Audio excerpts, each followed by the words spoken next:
Good evening. I'm Arthur Johnson, Provost of the University of Maryland, Baltimore County, and we're delighted to have you here today.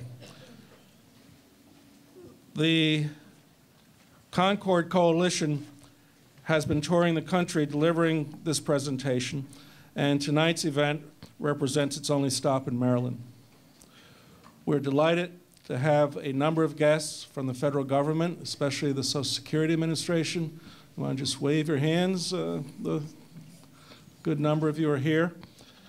I also want to thank our sponsors who have made today's events possible: the Erickson Retirement Communities, the National Investment Center for the Seniors Housing and Care Industries, otherwise known as NIC, N-I-C, and the Concord Coalition, who's represented by many of our panelists and guests tonight. UMBC is a research university with strengths in public policy, especially health policy and aging studies and human services, and many of the social sciences.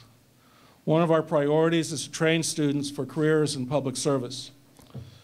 We do so through innovative undergraduate and graduate programs, such as the Sondheim Public Affairs Scholars Program, inspired by community leader Walter Sondheim.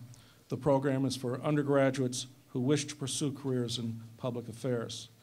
Our Shriver Center also offers a number of opportunities for internships and service learning in the community and throughout this region. One special program is its Peace Worker program, which is a graduate program for those who have completed their Peace Corps service. We also offer master's and PhD programs in public policy, an interdisciplinary graduate program for those already in public service and those preparing for such fields. David, you'll be interested to know that many of our alums are with GAO, and we're proud of that. Many of our best alums, I'm told. Send more. Well, we're also educating the sons and daughters of your employees. We have several of those here also we tracked down. So we're very proud of that. I want to welcome all the students who are here tonight. This is the type of event that we're proud to offer you as part of your education, also part of just being a citizen of this state and nation. And we're proud of our faculty, many who work closely with the federal government or who have served short periods of time with federal agencies or who came to us from federal government. We're happy to have, for example, Joe Gribben with us. He's serving as a faculty member and advisor with the Erickson School while on loan from the Social Security Administration. Scott Farrell, who is chair of our economics department, was formerly chief economist for the GAO. And Associate Professor Kathy Sealy-Radke was one of 6 Jefferson Science Fellows working with the U.S. State Department in 2006. That is a very prestigious award that is competitive nationwide, and she was one of 6 to receive it last year. And we have Roy Myers sitting to my right, who came to us from the Congressional Budget Office. He is a professor of political science and directs the Sondheim Public Affairs program. Roy's research on the budget has won national recognition, and he'll serve as moderator tonight. Roy? Thanks, Art. Before I do the introductions, I want to say the relatively large committee of faculty and staff worked on putting this together. I want to thank you all for coming to live up to our hopes. But I want to mention 3 people I think deserve extra praise for doing this. Number 1, Joe Gribben of the Erickson School has really done a fantastic job setting this all up. And in addition, Jill Feinberg and Lynn Guba of Institutional Advancement have made all the arrangements that really made this work. So I'd like to thank them all.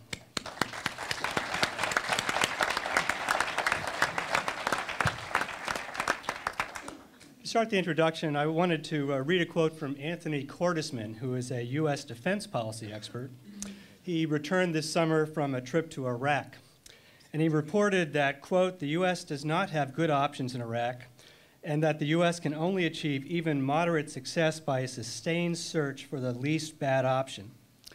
He then observed that these are unpleasant realities for a nation that prefers all of its solutions to be simple and short.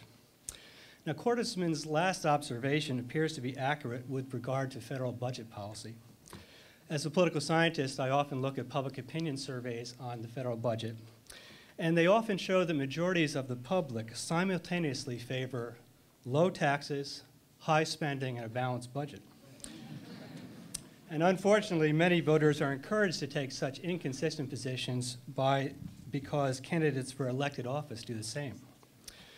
Our guests today, the Fiscal Wake-Up Tour, in contrast, are educating the public about the complicated and vital issue of our unsustainable fiscal policy. This is not the only worrisome issue we face. I can think of at least climate change, immigration, international conflict, inequality in the United States, and healthcare access and cost control, and I'm sure many of you will have other issues that concern you just as much. As with Iraq, none of these solutions to these challenges will be simple and short. All of them, however, are intimately related to the federal budget. Today, our four experts will describe projections of future budget difficulties and suggest what we might do in response. You may observe differences in their diagnoses and prescriptions, or you may disagree with their positions. If so, I encourage you to ask questions following their presentations, and I'm sure our guests will be more than happy to engage in a dialogue.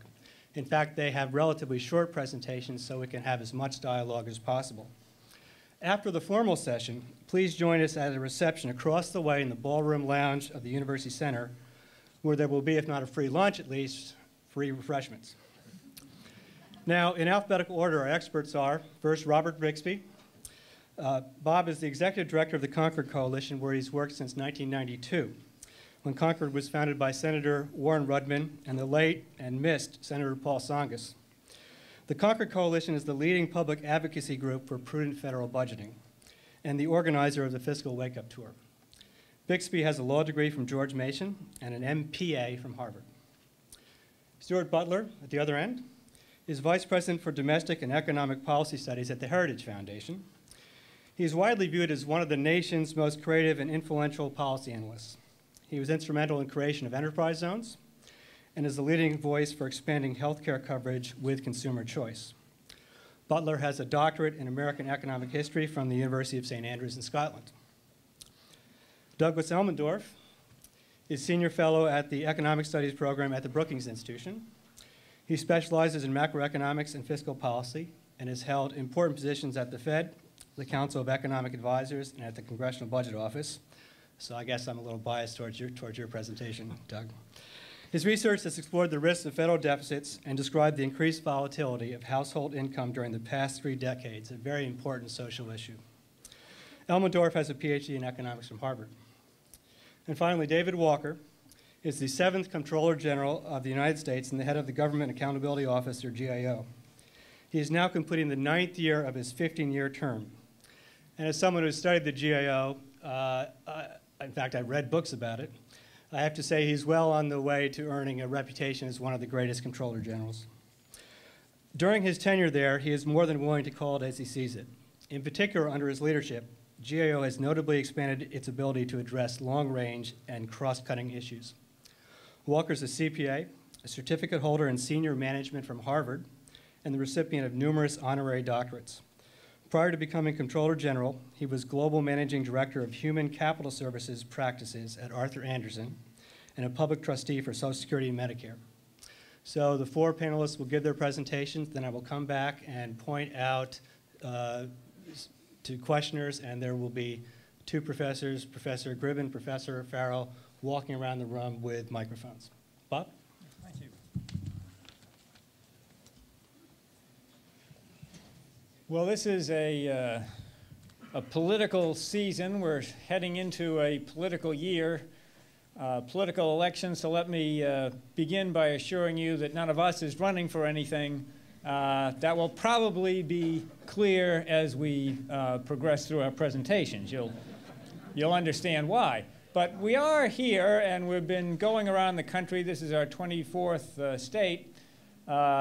Because we do believe that for the American people, one of the key criteria in judging, assessing candidates for president or Senate or Congress ought to be whether or not they appreciate the magnitude of the fiscal challenge that our nation faces, and whether they appreciate the need for trade-offs in finding solutions, and whether they appreciate the need to start sooner rather than later in addressing the problem. And I'd ask you to keep that in mind as you think about the upcoming elections and assess your choices. Now, if you've been following the federal budget closely, and I'm sure everybody has, you would have heard some good news recently. Fiscal year 2007 closed, and for the third year in a row, revenues were up and the deficit was down. So a logical question is, why are you running around the country issuing this fiscal wake-up call? Aren't things getting better? Well, the reason that we're doing this is that we're not looking in the rear view mirror, we're looking ahead. And when you look ahead, it doesn't take a crystal ball to see that we've got some problems on the horizon. I'd ask you, we're about to undergo an unprecedented demographic shift in this nation to an older society. And we're doing that against the backdrop of rapidly rising healthcare costs and rapidly falling, or at least stagnant, national savings. And that's a very dangerous combination for the future health of the economy. Let me get you to focus on three factors right now, just to start off. Three programs in the federal budget, Medicare, Social Security, and Medicaid, the three biggest entitlement programs, already consume 42% of the budget. Now remember that the baby boomers don't begin to retire until next year. Now add to that the demographic pressures that will come to bear on the budget and the economy. Over the next 25 years, the percentage of people in the population age 65 and over is scheduled to go from about 12% where it is today to around 20%. That alone will add pressure on the federal budget for these big three entitlement programs, which already comprise 42% of the budget. But demographics is far from the only problem.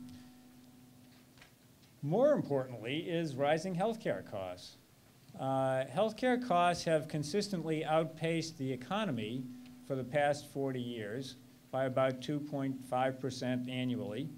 And if that same trend continues over the next 40 years, that is to say, if healthcare costs continue to rise faster than the economy at the same pace for the next 40 years as they have over the past 40 years, just two programs, Medicare and Medicaid, would cost as much of our nation's resources as the entire federal budget does today, which is about 20% of GDP. Now, other speakers will talk about what all this portends for the future. I'd like to drop back and just give you a little bit of an overview for sort of Budget 101 on where the federal budget looks like right now. Now, these are the final year numbers for fiscal year 2006, so they're right now a year out of date, but we won't have the final numbers for 2007 for a little while. But things won't change that much. The thing that I'd ask you to pay particular attention to here is the number on top of the spending column. That is net interest. Now, the federal government, like anybody else that borrows money, has to pay interest on what they borrow. And the federal government's interest charges for last year were $227 billion. Now, it's 9% of the federal budget. It was the fastest growing category of the federal budget. And it's just to give you an idea of, for comparison purposes, it was much more than was appropriated for the wars in Iraq and Afghanistan. It was more than the federal government spent on its share of the Medicaid program. So it's a very large sum of money. If people say, gee, deficits don't matter, well, why are we spending $227 billion, 9% of the budget, on interest? Keep that number in mind, the interest cost, as you look at where some of these trends are going. So, unfortunately, but before we get to the unfortunate part, here's the part that's not that bad.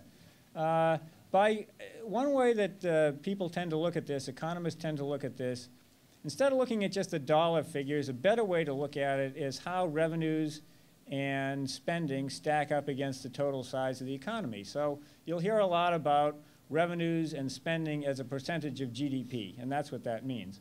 By coincidence, we're right now at about historical levels over the past 25 years or so.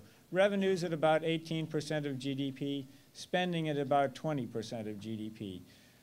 But those trends are not going to, this pattern will not hold. So unfortunately, the short-term good news does not represent a fundamental change in the problematic long-term outlook. Changing course is going to require some politically difficult choices about programs like Social Security, Medicare, and Medicaid, and that's where the Fiscal Wake-Up Tour comes in. Now you all know the fellow on the horse. That's Paul Revere. I grew up in Lexington, Massachusetts, so I know Paul Revere pretty well, and this is the Concord Coalition after all. But I show Paul Revere because he's symbolic of this effort. We're not running around preaching gloom and doom. We are trying to spread an alarm, and we're trying to do so because we have faith that the American people and their elected officials, if informed about the facts and the consequences and some of the potential solutions, can put aside some of their partisanship and self-interest to think about the right kind of solutions. Members of the Fiscal Wake-Up Tour do not all agree on the right mix of spending, taxes, and debt. In fact, that's one of the important messages of the tour, is that we do have different perspectives on the solution, but we all agree that the current fiscal policy is unsustainable, that there aren't free lunch solutions here.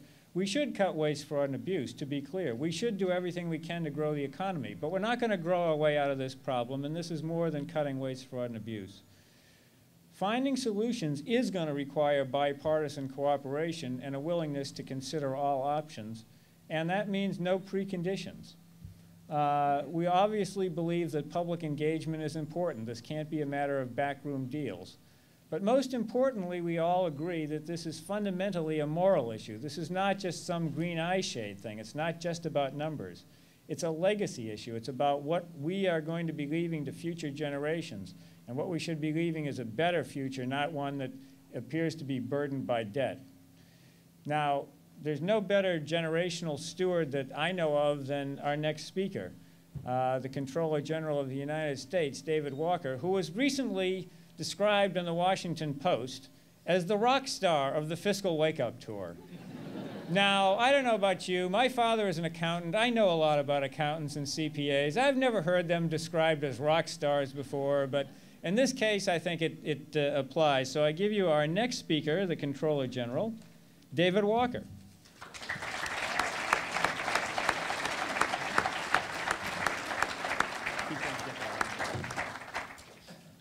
While they're getting at the presentation, it's good to be up in the Baltimore area, and while I don't consider myself a rock star, I will tell you that I was born on the exact same day, month, and year as the rock star Sting. And as Comptroller General of the United States, when you're effectively the Auditor General, Sting's not a bad nickname for an Auditor General. You know, we sting people all the time. All right, let me take you from where we've been to where we are to where we're headed. 40 years ago, based upon final audited financial statements, which was 2006, 40 years ago in 1966, 43% of the federal budget was for defense and 1% was for Medicare and Medicaid. Fast forward 40 years, the 20% was for defense, and that counts Iraq, Afghanistan, and the quote-unquote global war on terror. And I put that in quotes because Congress hasn't declared war since World War II. That's a different story. 19% of the federal budget was for Medicare and Medicaid. 40 years ago, when Congress came to Washington, south of here, they got to decide how 2/3 of the budget would be spent. 2006, down to 38%. Stated differently, 62% of the federal budget was on autopilot. Now, what's in discretionary spending? You might be surprised, especially if you've read the Constitution of the United States any time lately.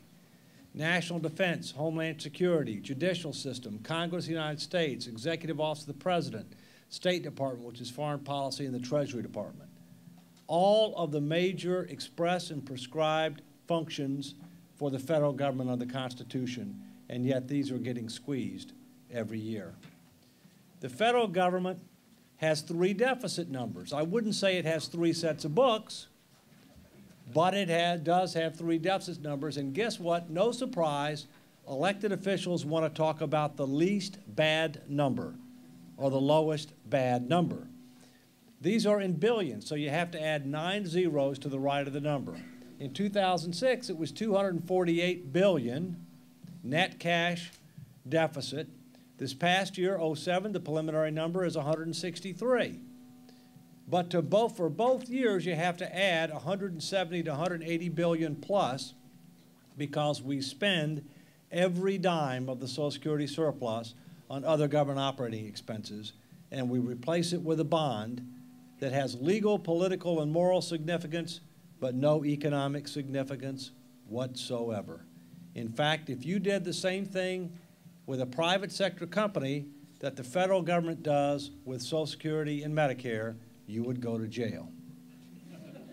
And I can say that because I used to be Assistant Secretary of Labor for Pensions and Health and used to enforce the Employee Retirement Income Security Act. You would go to jail. Now, in 2006, that means the real cash-based operating deficit was $434 billion, and this year, the real cash-based operating deficit is over double what's coming out of Washington. That's the truth.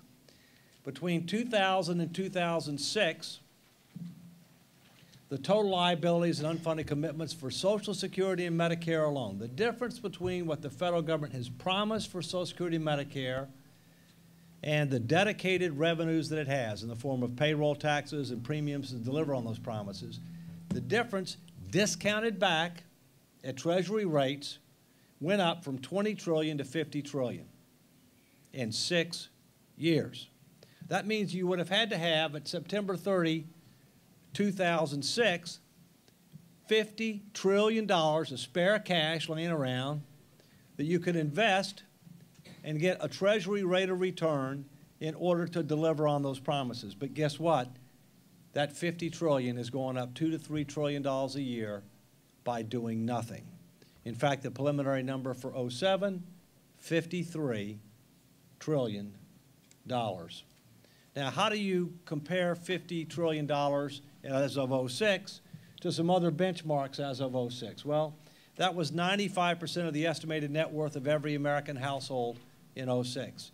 It was $440,000 per household in 06.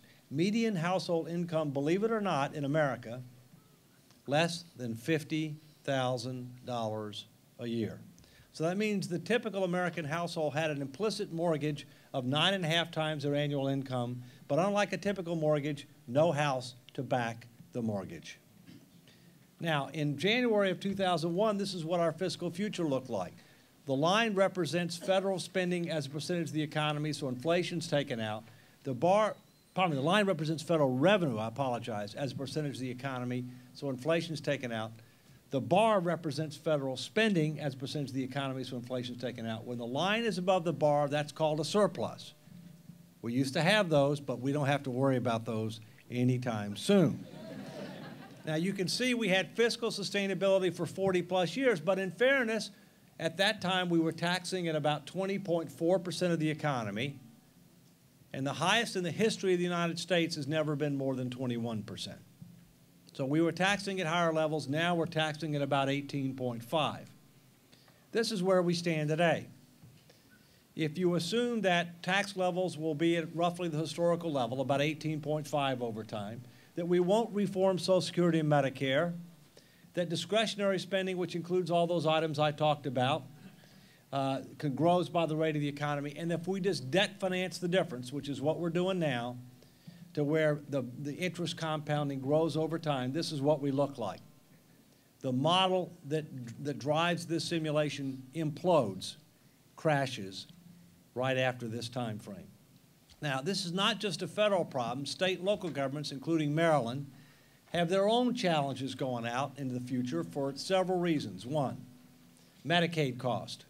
Number 2, unfunded retiree health care for state workers and local workers. Number 3, underfunded pension plans for state and local workers. And number 4, deferred maintenance on critical infrastructure like bridges, roads, water and sewer systems, and needs to expand those systems over time. So our real national problem is the lower one, which is worse than the federal problem. So the bottom line is the status quo is not an option. We can't grow our way out of this problem. Anybody who tells you that, 1, hasn't studied economic history. Number 2, probably is not very proficient at math, because the math doesn't come close. So what do we need to do? First, truth and transparency about where we are and where we're headed financially and fiscally. More public education so people are more informed and involved. More metrics on what's working and what's not working with regard to federal government programs and policies. Reimpose tough budget controls like we had in the 90s. It took us from deficits to surpluses. They expired in 2002, and now we are where we are. And to reform Social Security, Medicare, Medicaid, ultimately our entire health care system, to reform our tax system, and to basically redesign government for the 21st century. Guess what?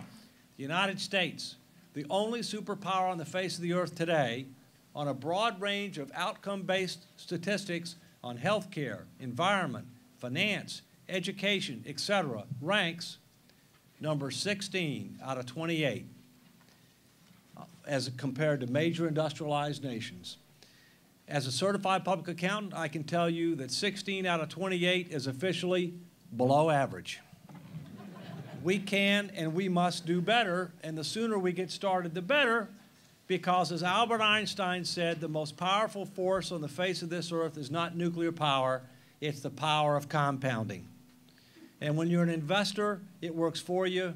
When you're a debtor, it works against you. And when you've got a large and known and growing problem, the sooner you get started, the better off you are. Because if we don't, you young people in this crowd will pay off this bill with compound interest. What is going on today is the federal government is spending more than it makes, it's charging the national credit card, and is expecting our kids, our grandkids, and generations yet unborn to pay it off with compound interest. It's not just about numbers, it's about values, stewardship. You're supposed to leave the country not just better off, but better positioned for the future. And the baby boom generation is failing on that, not just with regard to fiscal, but environmental and several others. That needs to change, and I'm going to have to try, and I'm going to do my best to change it along with my colleagues. And last, it's about people. These are my grandchildren. I got married at 19. I've been married to the same woman for 36 years. We have 2 children and 3 grandchildren. These grandchildren are obviously too young to vote. They didn't create this problem. This is their problem. They don't have a voice. Their granddaddy is their voice. Thank you.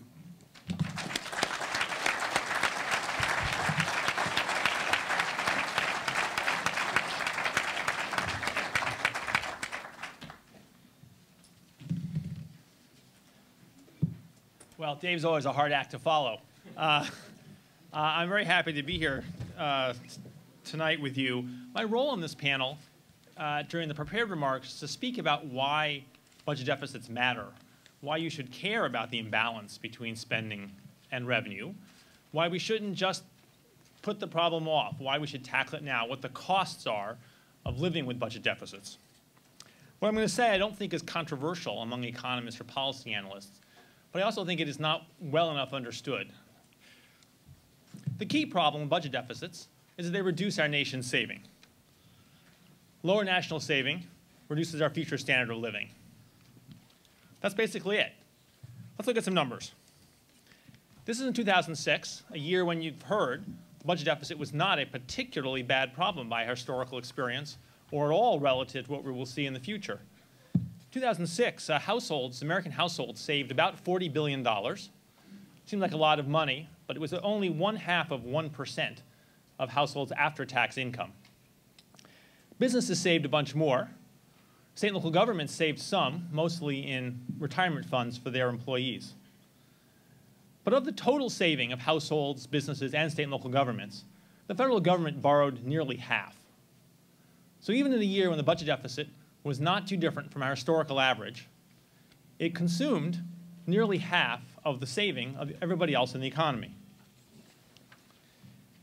And indeed, national saving in the last few years, relative to GDP, has been lower than at any time in our history since the Great Depression. So what happens when we save less? Well, just as for individuals and families, when the nation saves less, we have a little better life today, but a worse life in the future. We're consuming today, but we're not putting the money aside that would help us consume tomorrow.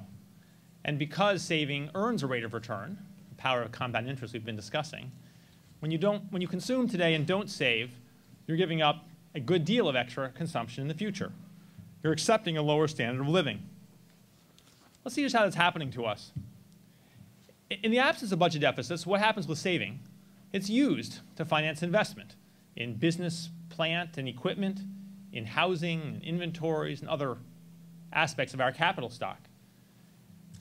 If we save less, or we borrow a large share of that saving through the federal government, what we're doing is to reduce the money available for investment. We either need to cut investment, or we need to borrow the extra funds from outside the country, or some combination of those two. But let's see which it's been. This is the same numbers I showed you a moment ago, but I've added 2 lines at the bottom. So from net national saving of $252 billion, we borrowed $776 billion from people overseas and governments overseas, and did net investment of about $1 trillion. That investment number is only a little low by our historical standards. Those points at the end of the picture, as you can see, are a little below the average of the last 50 or 70 years, but not very much. So if our national saving is way below our historical average, and investment is only a little below our historical average, what's making up the difference? Well, naturally, we have greatly increased the borrowing we're doing from abroad. We're not saving enough to finance the investment that's being done here, so we borrow the funds from overseas. Now that's better than not investing. If we don't invest at all, we don't have the business equipment that our workers need to work with. They'll be less productive, wages would be lower. So investing is better than not investing. But investing using foreign money is not the same thing, not at all the same thing, as investing using money that we have saved ourselves. Let's see why. If foreigners fund our investment, if we are borrowing from foreigners to do the investing that we're doing, foreigners will receive the return, the interest, dividends, profits on the investment they finance. That's not the fault of the foreigners. Again, it's not that we wish they weren't here doing that. It just emphasizes that if they're doing the saving to fund the investment, they'll get the return from it. Their future standard of living will be higher, but ours will not be. A second effect is the trade deficit is larger. As foreigners bring their capital into this country, that pushes up the value of the dollar, makes it more difficult for us to export because exports are more expensive, makes it easier to import because imports are less expensive. So we import more and export less. A third consequence of this borrowing from abroad that we're doing is that we are vulnerable to what I call here a crisis of international confidence. If foreigners, and this can mean foreign individuals or foreign governments, decide to send less capital to this country to invest here, that would bring down the value of the dollar. It would bring down the stock market, the price of bonds. It would push up interest rates. It would reduce investment. Those changes are changes we can manage if they happen slowly. But we've been reminded this summer that financial markets can change very rapidly. They can move from excessive optimism to excessive pessimism, from too much confidence to too much fear very quickly. And if that happens, with regard to our borrowing from abroad, the disruptions to the economy would be very large. Now, apart from the problems I've discussed that relate to too little saving, there are some other consequences of budget deficits, some other reasons why it is a very poor choice on our nation's part to put off dealing with these problems, to let deficits mount further. The first, as was already been noted, is we pay a lot in interest already, and that number will rise every year we have more debt. A second problem is the deficits reduce the discipline of the budget process. Ultimately, in the long run, any spending that we want to do through the government must be financed through taxes. But if we don't balance the budget each year or every 5 years or 10 years or something close to that, then we're allowing ourselves to raise spending that seems good without deciding if it's really worth the extra taxes. And we're allowing ourselves to cut taxes where that seems good without deciding there's any spending we're really willing to give up. A third problem is that deficits reduce the government's flexibility to address future contingencies. Obviously, if you're in a hole already, then there are fewer steps you can take if serious problems arise. A fourth problem is that deficits raise uncertainty about future policies. We know that ultimately we will have to confront the imbalance.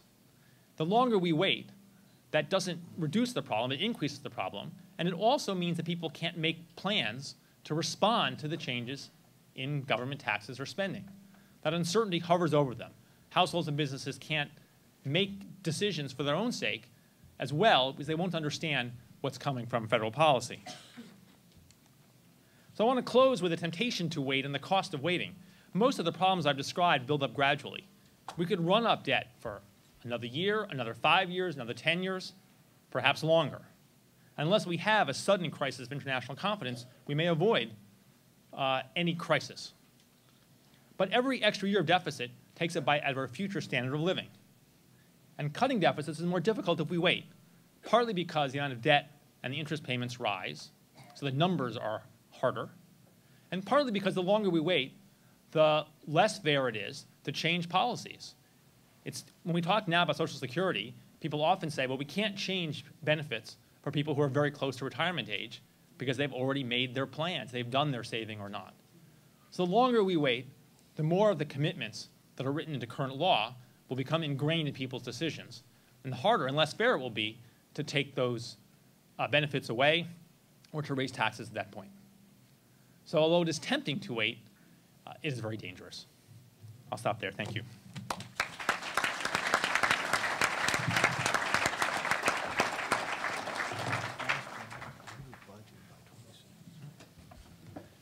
Which is forward.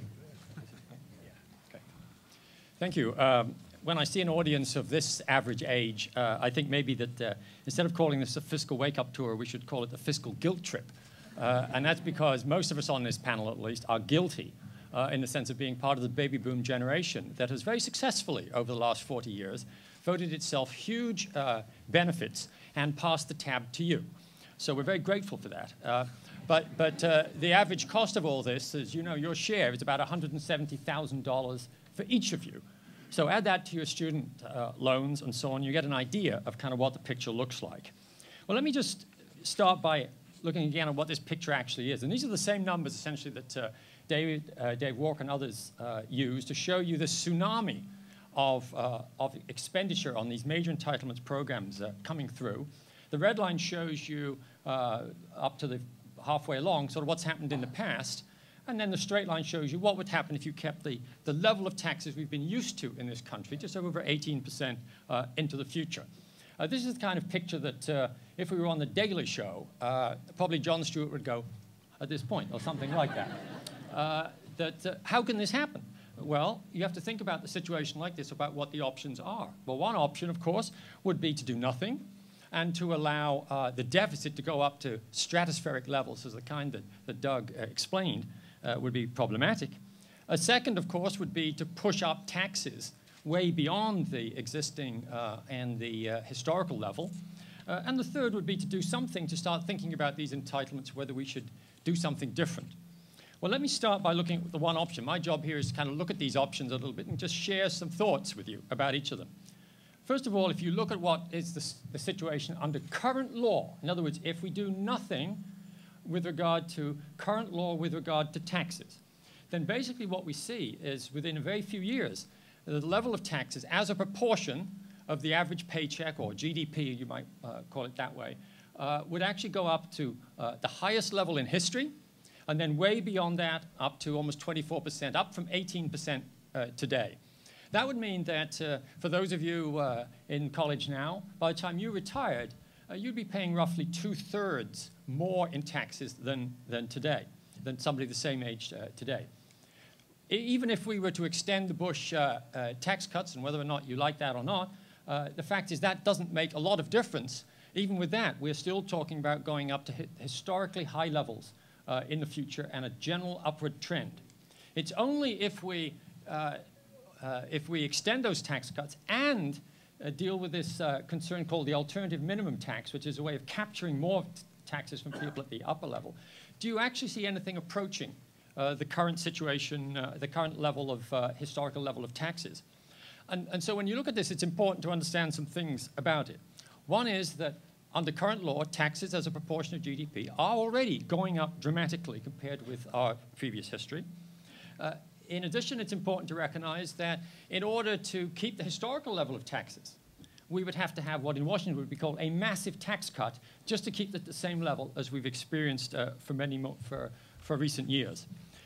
Well, now let's say, on the other hand, we were to raise revenues, raise taxes, so that we could afford all the entitlements, not touch the entitlements, and actually balance the budget over the long term. Well, then in that case, you would see taxes going up from about 18% today to roughly 30% at the federal level. Add on state and local taxes, which is about 10 or 11%. And by the time you reach close to retirement age, we'd be talking about a level of taxes in this country which would be very similar to what we see throughout Europe right now. And we'd have to at least consider whether we would have the same level of growth that we have today, or more like the growth that we see in Europe traditionally over many, many years. Well, what would this mean in terms, I've given you averages and so on, what would this mean in terms of actual tax rates, marginal tax rates that you pay on the last dollar for different situations and for different levels of income? Well, the Congressional Budget Office, which is actually headed up by an alumni of the Brookings Institution, and therefore is in good hands, they were asked what would the rates have to be to get that average for the different levels. And as you see in the handout, we're talking about massive increases in marginal tax rates for people like you if we try to solve this by getting the deficit under control by raising revenue in that situation. And it strikes me that if we're going to go down this route, you've got to at least ask yourself some questions. And I would say 3 questions particularly you've got to think about. The first is, would levels of taxes at this rate, these kinds of levels of taxes, do you think they would cause any harm to the economy? You've got to think about that. The second thing you've got to think about is if we sent more money down the street to Washington, these kinds of levels of increases of revenues, do you think that they would use that money to reduce the deficit and the burden on you, or do you think they would use it to spend on new programs? I would submit to you that if you think they're going to use it to reduce the deficit, you're probably one of those people that thinks professional wrestling is real. And then the third question I think you've got to ask yourself, just as a sort of conceptual question, if the problem today is that we in the baby boom generation have set up things so that we're going to borrow money from you and for future generations, is the solution to borrowing money, if that's immoral, to borrow money from future generations, is it somehow now becomes moral to raise the taxes, to take the money from future generations? And I think so when you look at the revenue side of the equation, you've got to at least think about those things, and you can come down on different sides of that. On the other hand, if you start thinking about dealing with the entitlement side and reducing those, you've got to do some pretty tough things. This is not easy either way. And I think when you look at that, it requires really sort of 3 ways to think about it. The first is, as others have said, one of the first things we've got to do is to actually fix the way that Washington actually spends money and to deal with the budget process itself. That right now that Congress does not have to deal, doesn't even have to look at the long-term obligations that Dave Walker showed you when making any decision in the budget process. The only thing that matters in the budget process is the next 5 or maybe 10 years at most. Beyond that, it doesn't even come into the equation in terms of the budget process. So showing the long-term obligations as part of the budget process, full disclosure, as others have said, is critical to changing the political dynamic involved.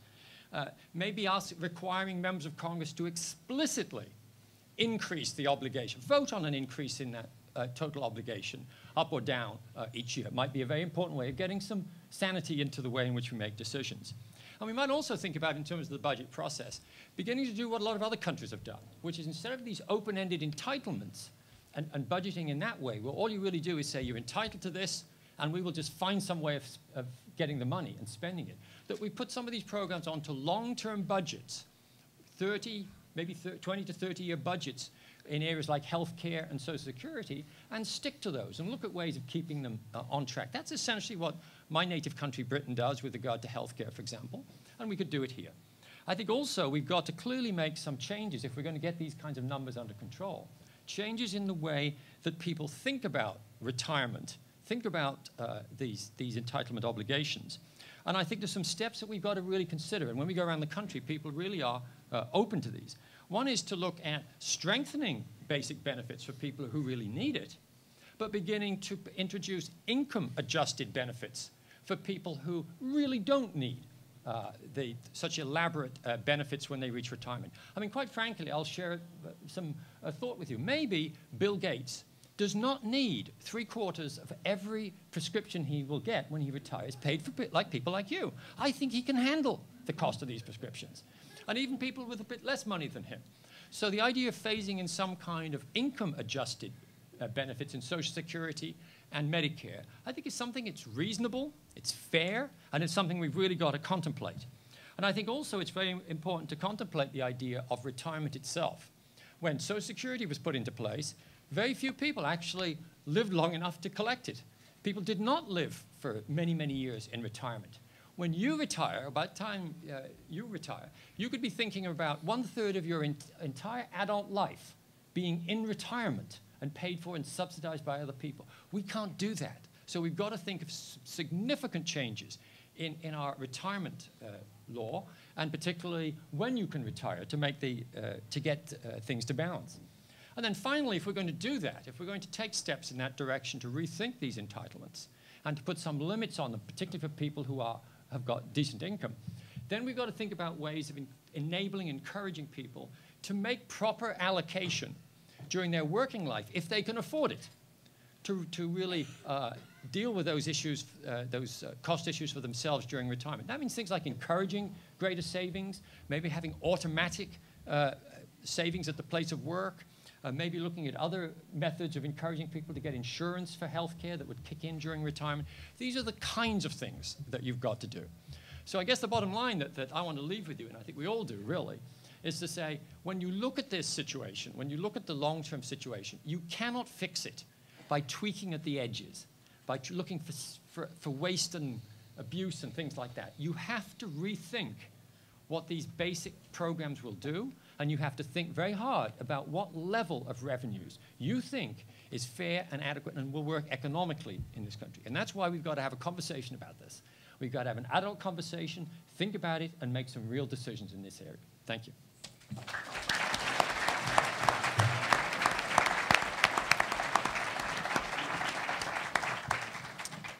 Thanks to all four presenters. I'd like to call on questioners, but I'd like to ask you to keep your questions short so more people have an opportunity to ask questions. Up there. Oh, yes, thank you very much. I appreciate the comments, and I've been working on this since 1974 when the debt was only $600 billion, and I noticed that nobody mentioned that we just surpassed $9 trillion. And within a day and a half, with hardly any debate, the ceiling was raised to 9.89. I'm very glad they didn't raise it to 10, because maybe that would have made some press, but they only raised it to 9.89. Maybe that will carry through the end of the present administration. I'm glad to see this issue is brought up. Can we have a question, please? In terms of a moral or a balancing process. Yes, I'm proposing a constitutional amendment called the 2010 Amendment that would freeze, it's based on Friedman's idea, would cap the total expenditures at 20%, entitlements at 10%, and then require a balance, and actually require people to vote in the election, 2/3 of them, to continue an emergency. And your question is what? How can we get some of these things actually implemented? I was glad to see some of the latest suggestions. But Thank you. That's a good implement question. Let's start with whoever wants to go first. Well, first you have to keep in mind, to get a constitutional amendment, 2/3 of the Senate and 2/3 of the House have to vote for it, and then 3/4 of the states have to ratify it. I think there's virtually no chance that that would pass. And I think one of the things that we need to think about is we need some political reforms in addition to fiscal reforms. And if we can't get it through the traditional route, we might need to think about a constitutional convention down the road. Now, that would put the fear of God into elected officials. But ultimately, we have to remember what the most powerful words in the Constitution are the first three. It's on my tie, we the people. You know, I think even though I have a lot of reservations about the idea of a constitutional amendment, I think it underscores, as Dave has just done, that part of what we've got to do in order to get a solution to this is recognize the perverse incentives and the weakness of our political system to address these kinds of issues. And it may be the constitutional amendment, that's certainly one way to look at it. Others of us have looked at the idea of a commission in some way and to try to insulate the legislature from actually making some of the tough choices and putting it to an up or down vote. We had a base closing commission, we still do, that really was very effective at changing the politics of closing defense bases. Prior to that, it was an axiom that you could never close a defense base in America. Since that, we've never closed bases. So I think part of what we have to do, and I think we all agree on this, that part of the solution is understanding the dynamic of the political process and altering that in some way so that politicians can find it to their advantage or be forced to make decisions that they're not making today. I just add briefly that I agree with my colleagues about the need for political institutional reform. Just for the record, I don't actually agree with the constitutional amendment that you're proposing. Our government is very heavily in the business of providing for older people and for sicker people, and we have an economy, and we'll see a great increase in the relative number of older people and a great increase in our capacity to do things for sick people. And I don't see any reason why we need to maintain spending in total or spending on entitlements at some historical average level. I think what is clear is that when we see those sorts of demographic changes and changes in the capacity to deliver health care, then we need to make decisions about what to do. My own preference would be something which involves some spending reductions relative to this baseline and some tax increases relative to the historical average. So I just don't want to leave. I do think that these sort of political reforms we're discussing are very important. Forcing us as citizens and our elected representatives to make these decisions is very important. But I think there are a range of outcomes that don't require adherence to any particular historical benchmark. Let me just reflect on that, the constitutional issue.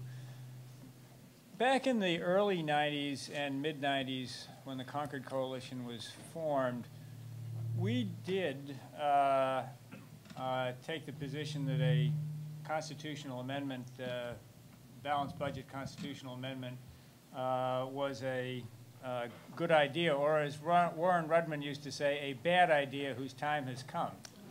And we used to argue that, you know, you could never force anybody to make these hard choices politically unless there was something like a constitutional amendment to force them to do it. Well, sometimes you have to reassess those arguments in light of evidence. And what happened was that the budget was in balance by the late 1990s and actually had a surplus, even taking out the Social Security surplus. So the argument that you could never do it without a constitutional amendment is no longer valid, so I don't make it anymore. I would prefer the sort of action-forcing events that others have referred to, because we do need transparency about these issues. There is nothing in the current budget process that forces Congress to take a look at any of these programs, at the long-term fiscal consequences of anything they're doing.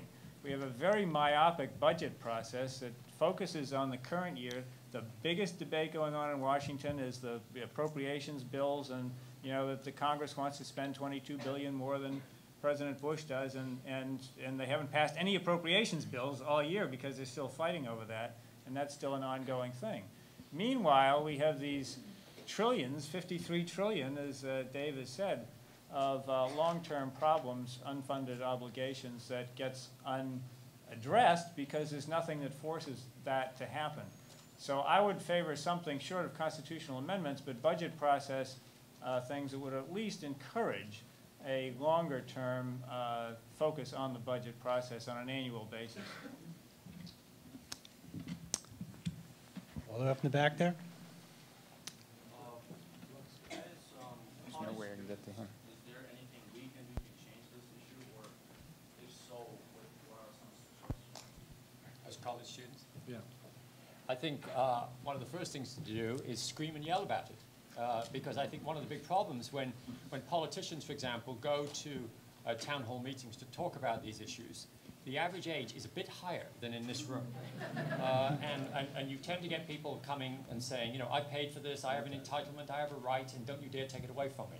In order to have a serious discussion, you've got to have a real balance. I think it's very important to do that. I think it's very important to be involved in the media. I mean, you can write letters, you can write op-eds, you can do that. It's important to get this voice out and say that, you know, we just don't think this is fair to have this kind of thing. The more you do that, and call up your grandparents. Well, and new complain to them media. too. Yeah, I mean, new media, the, like, you know, internet connections, you know, all the internet networks and communications networks that a lot of people my age have no idea what's going on. But I mean, it really, that's the way to make it an issue. I think that young people have a real opportunity to make this issue their own. But you have to speak up and make your voice heard on that. Otherwise, you know, politicians won't pay any attention to it. You know, politician, by the way, if people think that they can't do anything, that they're powerless, that really isn't true. I can tell you on town hall meetings, congressional town hall meetings, if a group half of this size showed up, the politicians would be scared stiff. I mean, they don't want to address this issue. So that's how you make your voice heard. Make it an issue and talk about it among your peers. There are three groups that have to be much more involved than they have been so far in order for us to turn this thing around. The first is young people, because young people will pay the price and bear the burden if things aren't acted on sooner rather than later. The second group is the business community. The business community in the late 80s and early 90s rose up and told Washington, we can't run our businesses this way, we can't run our families this way, you shouldn't run our country this way. And a number of things happened that we posed tough budget controls, but they all expired in 2002. And the third group that has to get involved is the media. But young people can leverage new media, blogs, you know, YouTube, you know, various other things in order to get the message out there. But, you know, young people, unfortunately, tend to be less informed and engaged politically. And as a result of that, you'll perpetuate the status quo. By the way, just you've heard all the story about the frog in the water. You know, the frog, if you sit there and turn up the water, he'll boil. And if you drop him in, he'll jump out. You are the frog in this situation.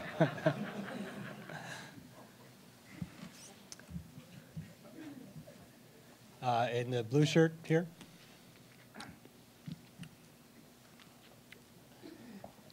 Based on these statistics that we're seeing, and we've all known it, do you think it was unconscionable for Medicare Part D to be implemented?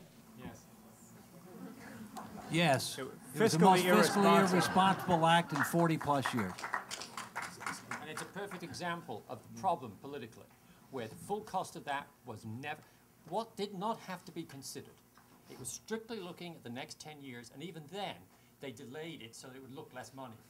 And then basically added $8 trillion to your long-term liability. That is unconscionable, but it's also an example of why you have to change the process for making decisions. I think just a slightly longer answer is that we needed, I think, to have prescription drugs as part of Medicare. We also need overhaul of the Medicare system more generally. The adding prescription drugs was widely viewed by everybody as a thing that would be received favorably. The restructuring was widely viewed as a change that would be viewed unfavorably. Those are a pair of changes one wanted to group together. In the end of the Clinton administration, I was the Treasury Department, we put forward a Medicare reform plan that both added a prescription drug benefit and introduced more competition to Medicare. One can debate whether we had either of those policies right, but they were bundled. And I think that was a very important element of thinking about this that fell by the wayside when the time came to vote. And that, I think, is very, very unfortunate because it really lost an opportunity to get the changes done as part of a package that had a clear positive element as well. Medicare was in the hole about $19 trillion before the Medicare prescription drug bill was passed. That added another $8 trillion. And, you know, we need to be recognizing the reality. The last thing we need to be doing is digging the hole deeper. We need to step back and we need to have a discussion and debate about what are basic and essential needs in the healthcare area and other areas. Let's define those. Let's try to meet those. And we can. But we can't meet unlimited wants when somebody else is paying for it and that somebody else can't vote. All right, we got one here. Hi. Oh, thank you for coming to UMBC. Considering all the changes and solutions that you proposed, suggested, can you name a main element that needs to occur in order to set your plans for fiscal sustainability into motion in the future? What needs to happen? What's the first step that you would say needs to happen? Budget controls. When you're in a hole, and we're in a $53 trillion hole, the first rule of holes is stop digging. So you need to reimpose tough budget controls. But even if we impose tough budget controls, we still have to have that $53 trillion hole. And we need to address the biggest deficit the country has, a leadership deficit. And it's really, really important that the next president, male, female, Democrat, Republican, Independent, whatever, that they make fiscal responsibility and intergenerational equity one of their top 3 priorities. That means budget control, Social Security reform, tax reform, health care reform, at a minimum. We have to do that. And they have to be able to work on a bipartisan basis in order to achieve constructive change. And you've got to package things together in order to get people to be able to agree to compromise solutions. If we do that, we can turn this thing around and we can avoid a crisis. But if we don't get that, I'm afraid it's only a matter of time before we'll have one. I agree that the budget controls are absolutely critical. And it's interesting to compare what's happening, well, actually not happening in Washington, compared with what's happening here in Maryland and in states all around the country, where states are required to show their long-term obligations, their unfunded, teacher benefits and things like that. And states are beginning to confront these things and make decisions. We've done the same with corporate America in the past, because under federal law, they have to disclose the long-term retirement situation and their unfunded obligations. And you get things like you got in Detroit of tough negotiations to try to deal with that issue. That's not happening in Washington. And that's because Washington is not required to do that until you put those budget control changes in, so that politicians at the very least have to actually admit what the problem is and vote on it, which they don't have to do today. You're not going to see a dynamic beginning to occur that forces actual consideration of the very things that we've been talking about. So I think that this sort of arcane notion it is, in a sense, but until you get those rules right, you're not going to get the incentives right to then consider the tough decisions and put them into place. Teresa? Do you think that a change to the tax policy, for example, using a flat tax or a consumption tax, will be a more effective and fair way to help raise revenue? Economists have, for many years, talked about some virtues of a consumption tax in terms of taxing what people, or you could think of taking out of the economy rather than the work effort they're putting in. And I think on balance, the evidence suggests that switching to a consumption tax would raise national saving a little, not a lot, but a little. I'm not a personal fan, and I'll offer a few reasons that you can agree or disagree, might find interesting. One is that it's a mistake to think that somehow ducks the burden. What you care about when you go to work is how much you can buy with the money you earn. Whether the government takes the taxes out before you get the paycheck or when you get to the store can matter for some things like saving. It doesn't change the basic issue that there's a lot of percent of GDP that will or will not flow through the government. Secondly, moving to a consumption tax, if you just add the consumption tax to our existing tax structure, you're adding a whole complicated new tax structure on top of what we already have. We spend a lot of resources, in fact, administering our tax code right now, administering both from the government's point of view, but also from the point of view of individuals and businesses because it's so complicated. I want to be careful, I think, about complicating that further. If you replace the income tax with a consumption tax, there are, getting from here to there is very complicated. One can write it down on a blackboard, and I've done that in classes I've taught, but doing it in practice is very hard. So I think and then I think the last thing to say is that one wants to think, I believe, about the distribution of the tax burden. We have a progressive income tax. Moving to a flat income tax would be a less progressive system.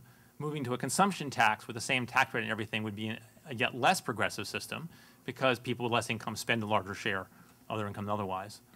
So for some of those concerns, and one can fix consumption taxes in various ways, but that makes them more complicated still. So for some of those reasons, I don't actually personally support that kind of tax, but I think the main lesson for this purpose is that it doesn't, a better tax system would let us raise more money at less cost of distorting people's behavior, or let us raise the same money at really less cost of distorting people's behavior. But, and we should pursue that. It doesn't by itself get you around the fundamental choices we're talking about here. I prepare my own tax return by hand every year without software on purpose. Not because I'm a masochist, okay?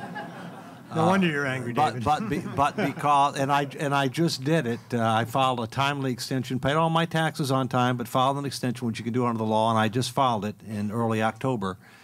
But the fact is, I do it because every year when I testify before Senate Finance and Ways and Means, I challenge them to do the same thing. Because if they did it, we would have tax reform within a year.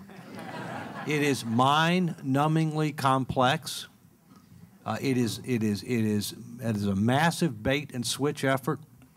I paid this year a 16% surtax on top of my regular income tax in the form of alternative minimum tax, and I was not a happy camper when I found out that somebody told me I was going to get all these deductions, but in reality I really don't get all these deductions because I've got to do AMT, and more people are going to be subject to that. I think you have to keep in mind that when you're talking about taxes, there's two issues. What's the right way to go from the standpoint of economic efficiency and individual and class equity?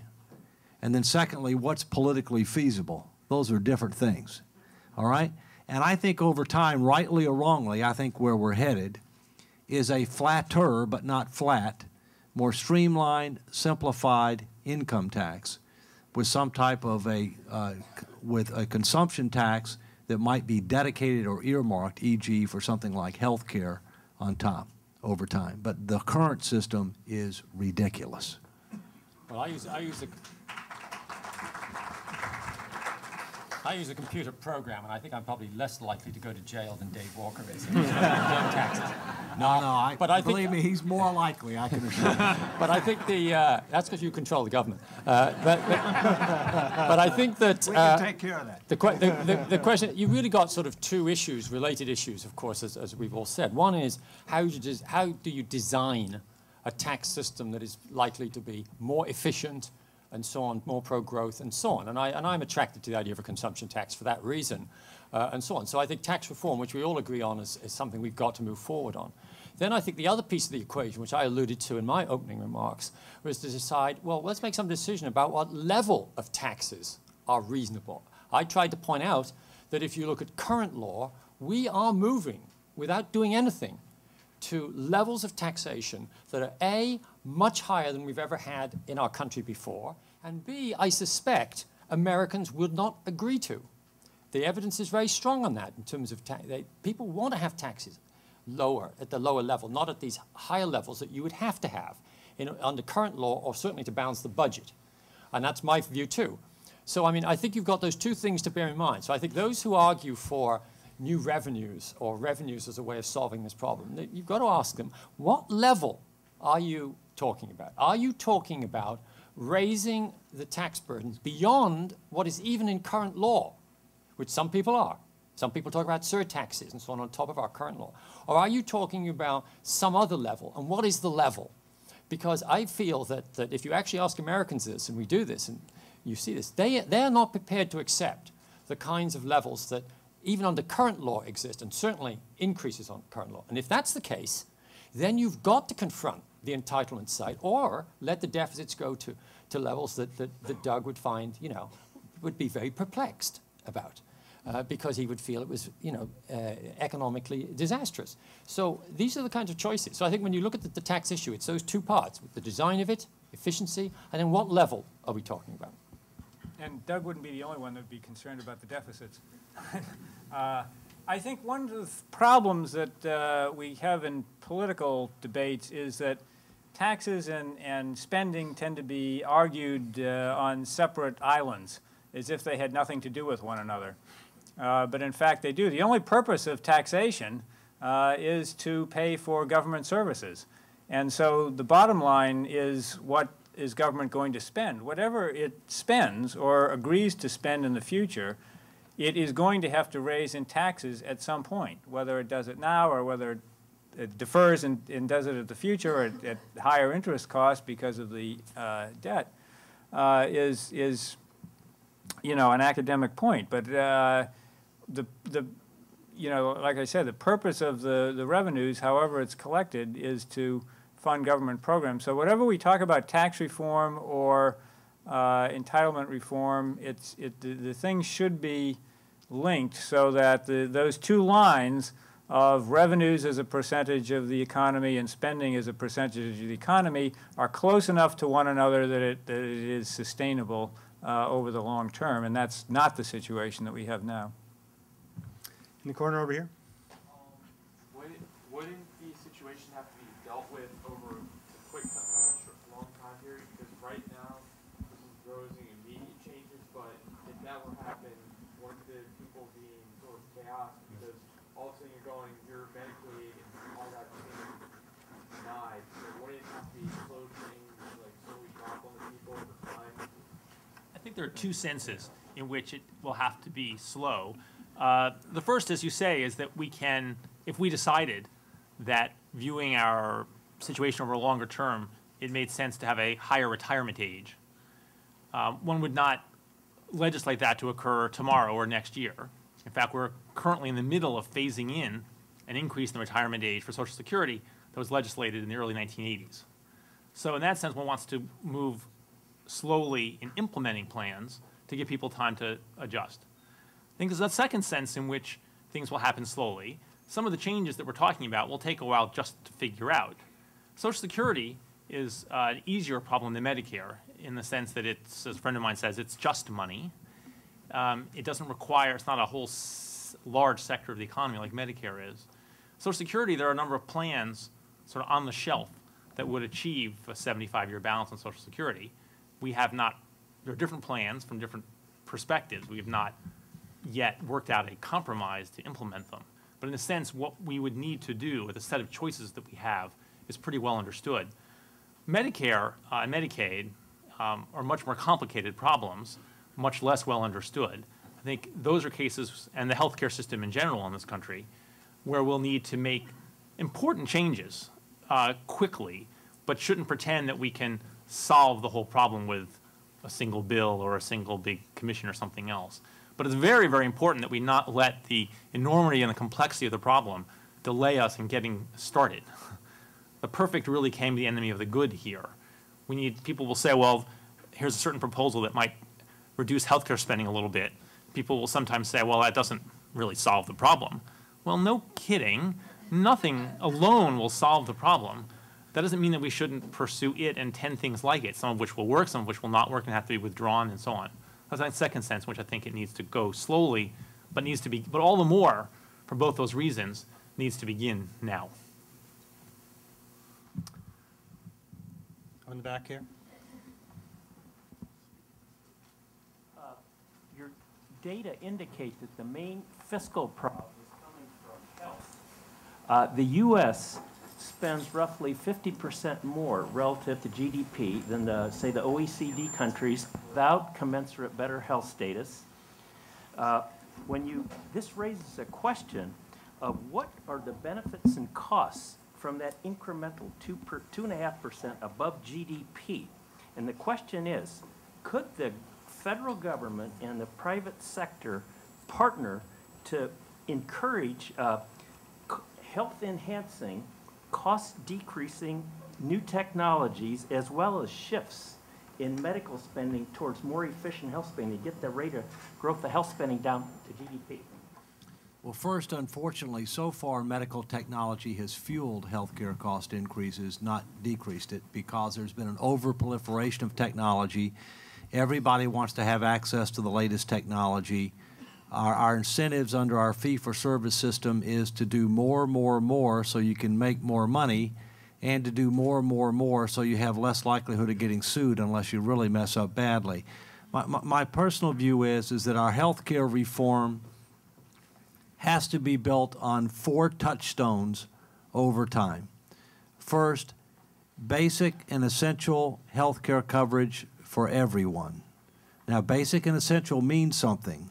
It means things like inoculations against infectious diseases, certain wellness and preventative care services, which are in our broad-based societal interest, protection against financial ruin due to unexpected catastrophic illness, which varies based upon your means, and avoiding heroic measures where you do not meaningfully improve or extend life, you're just throwing money at it, okay?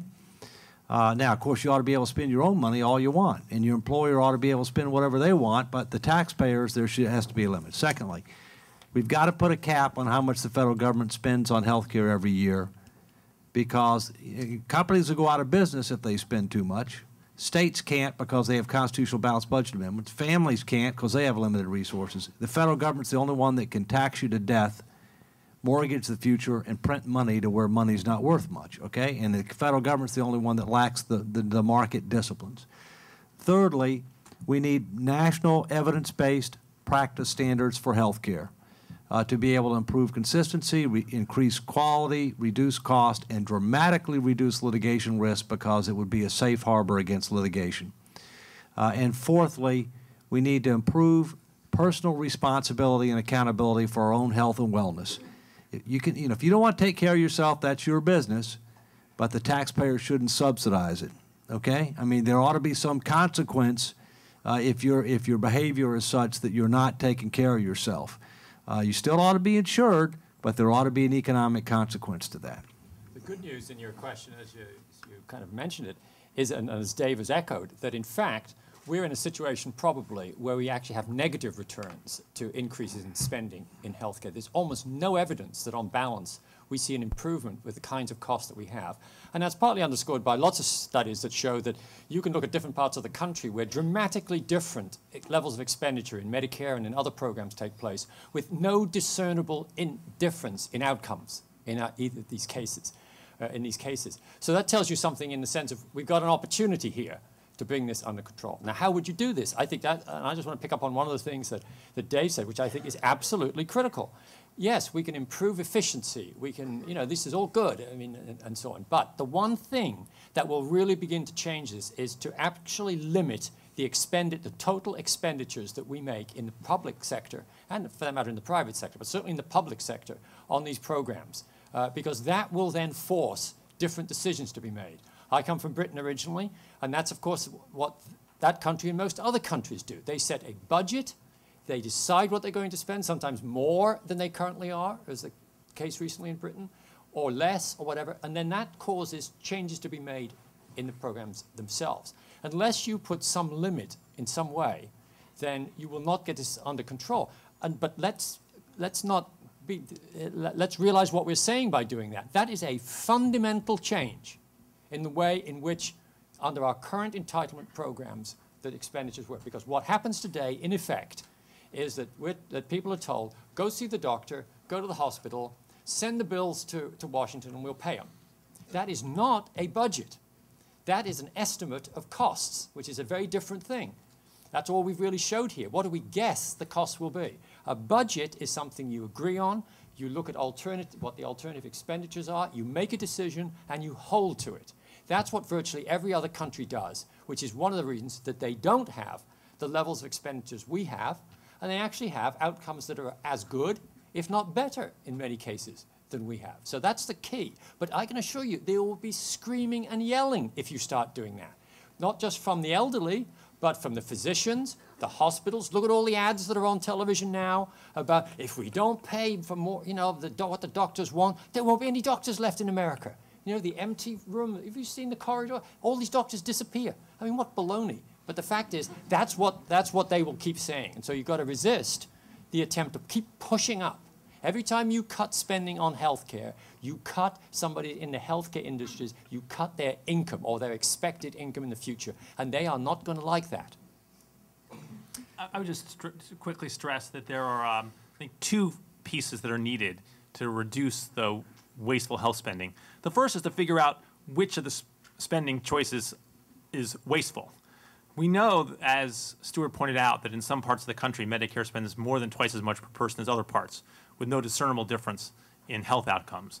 What we're much less clear about is what procedures we should keep doing and what procedures we should stop doing.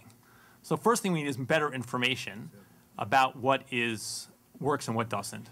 And the second piece is we need some incentives or rules to make sure people take advantage of that information. The first is really a medical challenge, and the government can finance it, it can arrange to disseminate information and so on. The second is a problem of accounting and economics and how we get people to make those decisions. But both pieces are really needed. I think making decisions without information will be counterproductive enough to undermine the popular support for it. On the other hand, having the information will do no good unless some people have an incentive to pay attention to what they've learned. And that'll be the hard part, because it means enforcing limits, and we're not used to doing that. If you get this information and then you say, you know, the Medicare program is determined that procedure X and Y and Z are, you know, the best, and but G and H are not, and doesn't reimburse for it, there will be this howl, and there'll be a lot of pressure to change that sort of thing. And so that is really the tough thing to get over. It's one thing to say we need evidence-based medicine, which we do, but we also need to be willing to commit to take the next step with that information, not just for healthcare outcomes, but for, you know, the budgetary outcomes as well. Because there is a great opportunity for savings there if we will pursue it forthrightly. We have about 2 minutes left, so I'd like to give the opportunity for the last question to an undergraduate. Right there, David? Two Davids, I guess. Is a large initial cost to privatize the system from going from a government to a private system, and the assumption that you would get close to market rate of return on the investment? Would that large cost really ease the burden and create program sustainability over the long horizon? I think you have to be careful. Look, when you talk about Social Security reform, keep in mind that Social Security is a piece of a bigger puzzle. Social Security is intended to help provide retirement income security. It was never intended to be the sole form of retirement income, but for 20 to 25% of Americans, it is. All right? You were supposed to have private pensions and personal savings, and people and earnings from part-time employment, or, you know, is becoming more common.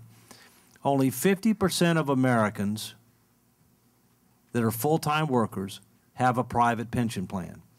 That means 50% don't. Of the 50% who have a private pension plan, most of them are in defined contribution plans. Less than 20% are now in defined benefit plans. The second source of retirement income is personal savings. You heard from Doug how abysmally low our personal savings rate is.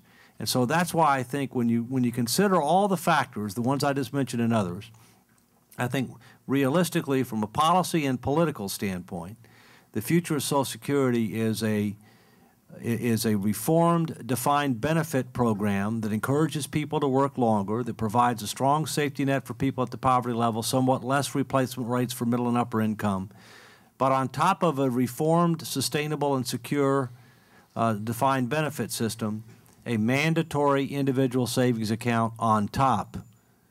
Forced savings on top, payroll deduction goes into a real trust fund with real investments, with real fiduciary responsibility and liability, where you go to jail if you mess with it.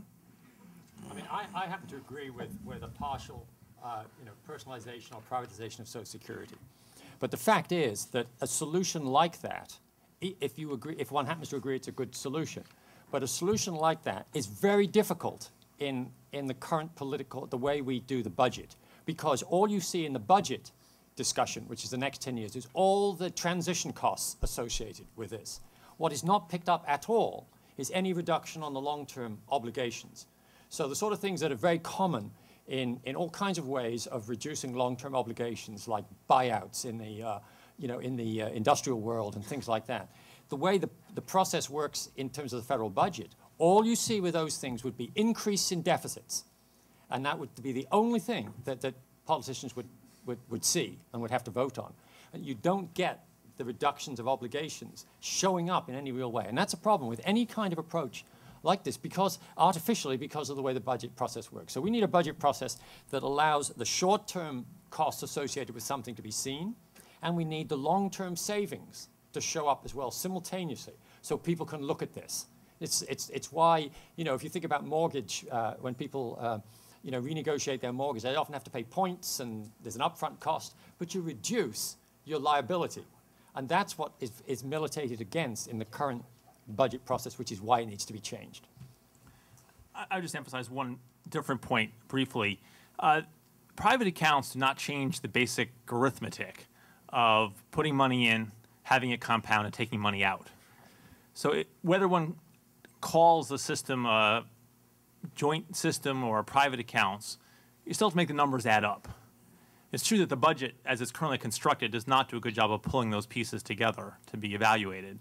But even if it did, it wouldn't provide some magic solution. You can either put more money in to a combined fund or private accounts. You could take less money out in total benefits, or you could invest the money at a higher rate of return, but presumably with higher risk as well.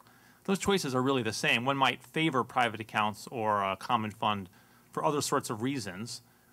Personally, I would not replace Social Security with private accounts. I would add accounts of the sort that Dave Walker just talked about. But you just don't want to think there's a sort of shortcut to the math from labeling giving a box a different label, because the basic math is not any different.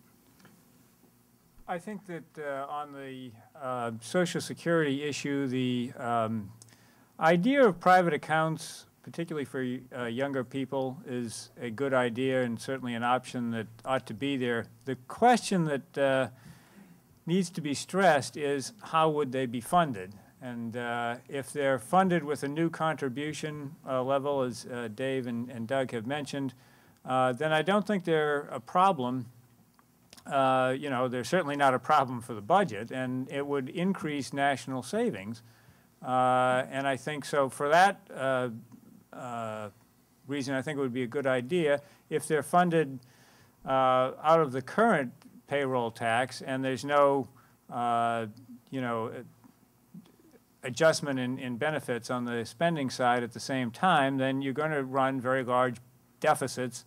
And the question is how long and how big to see whether or not they're affordable over time. So, but we should not lose track of the fact that no matter how you do the private accounts, if you do them at all, you're going to have to do something with the basic benefit, and that means those hard choices of reducing promised benefits or raising taxes to pay for them. So private accounts are not a free lunch. They're not a silver bullet no matter how you do it, and if you do it, the important thing is how they're going to be funded in sort of a Concord Coalition-esque way. Eat your peas. Well, we have no peas at the reception, but there. I thought that was a good segue. Thank you, Bob. But there are free refreshments if you go through these doors, cross the way to the University Center, the Ballroom Lounge, same floor. You're all invited. Let us thank our guests for their visit to UMBC.